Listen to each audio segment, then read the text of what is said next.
Water flows quietly over stone, slipping across carvings etched into a dry riverbed, symbols of gods, creation, and cosmic order.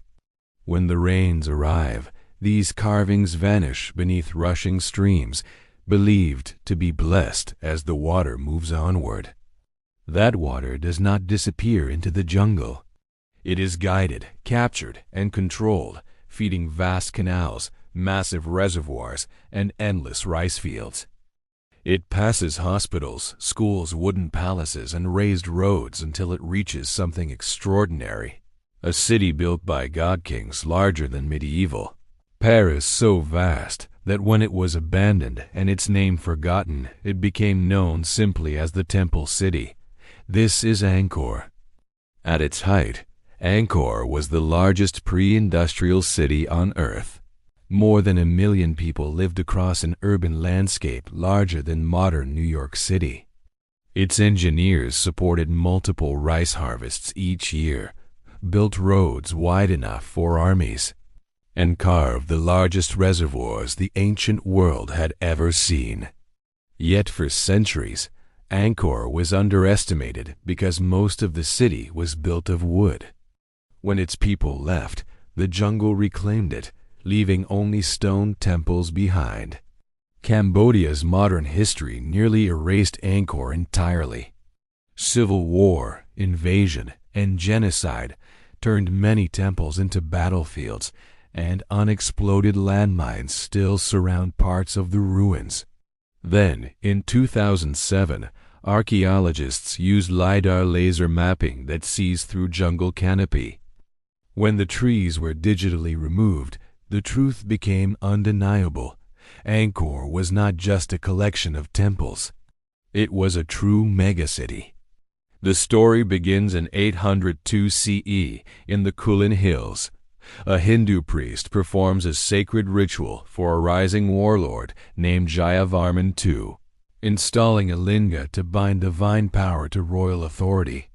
Jayavarman declares himself Chakravartin, a universal monarch, a god king. Though his reign is unstable and his capital moves repeatedly, he establishes two lasting ideas: the divine kingship of the ruler, and the construction of monumental temple cities shaped like Mount Meru, surrounded by cosmic moats. But building such cities in Cambodia means confronting the monsoon. Cambodia is a land of extremes, long droughts, followed by violent rains that flood rivers and raise lake levels by meters. Instead of fighting nature, the Khmer mastered it.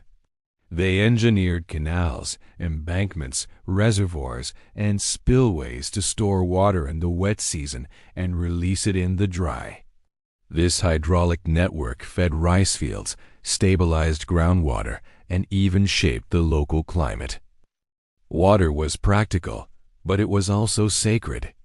Riverbeds were carved with lingas so that rainwater flowing over them carried divine blessing, fertilizing the land and legitimizing the king. From this system came prosperity and ambition. In the early 12th century, Prince Suryavarman II seized the throne by killing his uncle in battle.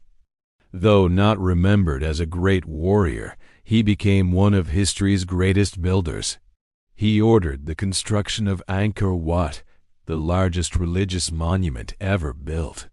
For more than 30 years, thousands of workers transported sandstone from distant hills, floated blocks down rivers, and carved endless bas-reliefs of gods, myths, and royal power.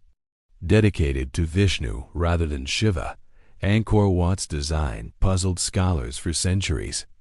Engineering challenges nearly destroyed it when its central tower collapsed, until an expanded moat stabilized the ground. The final structure exceeded Vatican City in scale and used more stone than the Great Pyramid. After Suryavarman's death, Angkor fell into crisis. Invaders from Kampa sailed upriver, sacked the city, and killed the king. Then a 60-year-old exile returned, Jayavarman VII. A devoted Buddhist, He defeated the invaders and expanded the empire. But more importantly, transformed Angkor spiritually. He replaced the Hindu god-king ideology with Mahayana Buddhism, building Angkor Thom with its iconic gates and the Bayon Temple, whose serene stone faces merge Buddha and king.